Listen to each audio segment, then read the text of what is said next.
Yeah, I think I'd agree with the 7. Pretty much underline what Dan just said.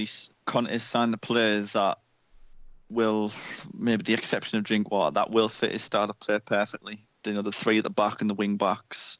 Zach Acosta, who will he start over Moses as an improvement? Yeah, he has to. Do you reckon? Yeah, so, yeah. You I don't think pay that much 7's money for a fullback and don't 25 start him. million is a And lot. Yeah. Tony Conte actually gave him his first international when he was the Italian manager. And last year they signed Marcos Alonso, and that turned out to be another great signing. So I think it could be a similar story. Yeah, I think Conte is a very, very clever man, isn't he? Like I said, he's brought in the players that he needs. So yeah, I think a 7's a fair judgment. I'd also give him a 7. I think the important thing about that squad is there's not a lot of players which it sets them apart from Arsenal. At Arsenal, you can see they've down tools for Wenger, but if last season's anything to go by, this Chelsea squad looks like it would run through walls for Antonio Conte. I'd probably give him a 6.5 just because they lost Matic, and that was the biggest loss for me. Yeah,